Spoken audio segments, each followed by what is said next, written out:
पुढची मोठी बातमी आहे, कारण एकनाथ शिंदे हे मुंबईमध्ये महापौर पदाची मागणी करण्याची शक्यता आहेत. 2.5 वर्षांसाठी महापौर पदावरती शिंदे दावा करण्याची शक्यता वर्तवली जाते.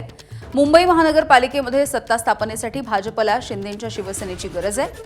भाजपचं संख्याबळ बघितलं तर 89 आहे. शिंदेंकडे 29 नगरसेवक आहेत आणि सत्ता स्थापनेसाठी 114 नगरसेवकांची गरज आहे.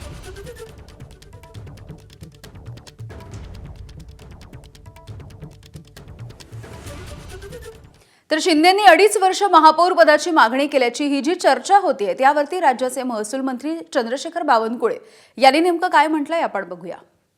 वो हमारा पार्लियामेंट्री बोर्ड है, वहाँ पे ऐसी कोई डिमांड हमारे पास तो आई नहीं है, लेकिन जब पार्लियामेंट्री बोर्ड बैठेगा तो एकनाथ शिंदे जी भी उसमें है, हमारे समन्वय समिति में देवेंद्र जी, अजीत दादा, एकनाथ जी और हमारे अजीत दादा जी सब लोग बैठ कर निर्णय करेंगे किसने डिमांड की, क्या डिमांड की. कुछ बात करना है तो एकनाथ शिंदे जी माननीय देवेंद्र जी से बात करेंगे.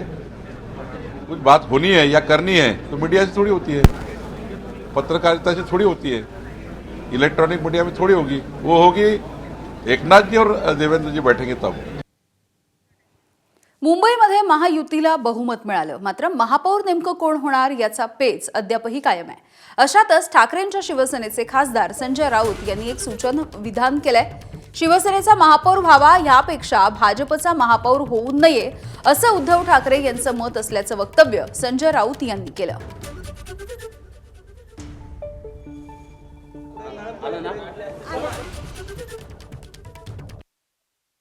मुंबईचा महापौर शिवसेनेचा किंवा ठाकरे बंधूंचा व्हावा यापेक्षा भाजपचा होऊ नये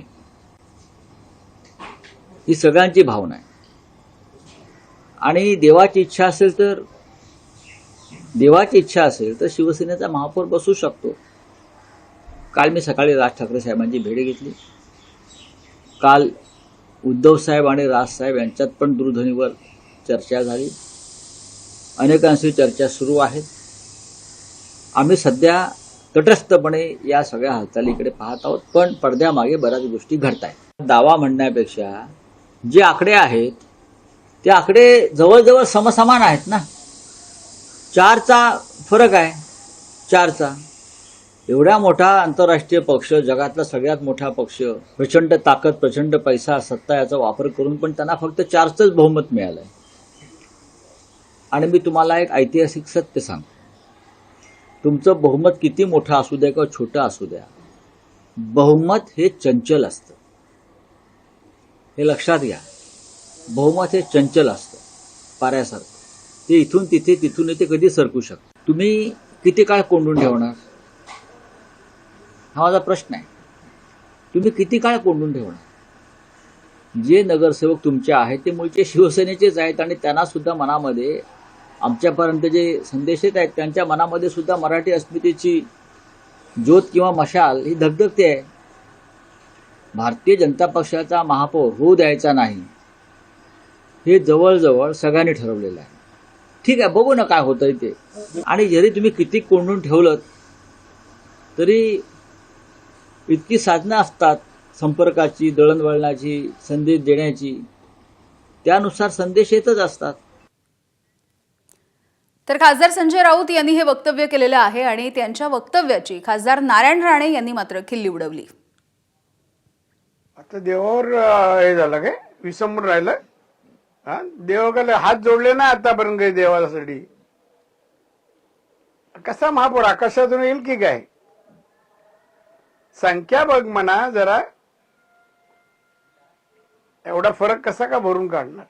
त्यामुळे उद्धव ठाकरे आता डिप्रेशन मध्ये गेलेला आहे आणि त्यामुळे तो जे बोलतोय ते वास्तव नाही आहे.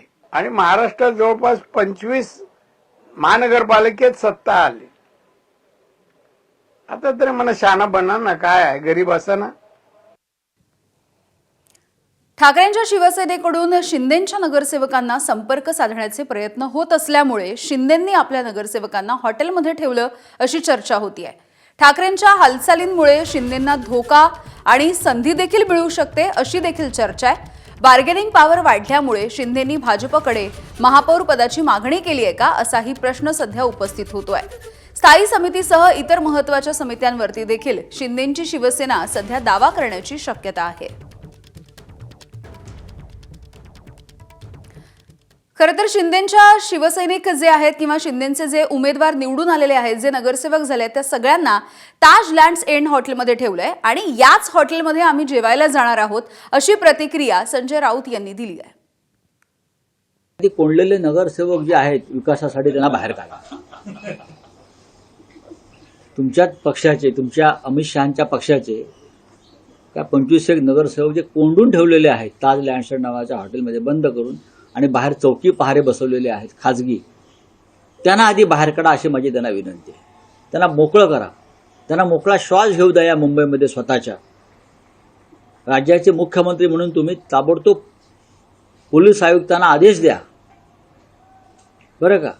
नाहीतर आज मी तिथे ताज लँडस्टँडमध्ये आम्ही जेवायला चाललेलो आहोत, तर आमच्यावर संशय घ्यायचे काहीतरी. एबीपी माझा, उघडा डोळे बघा नीट.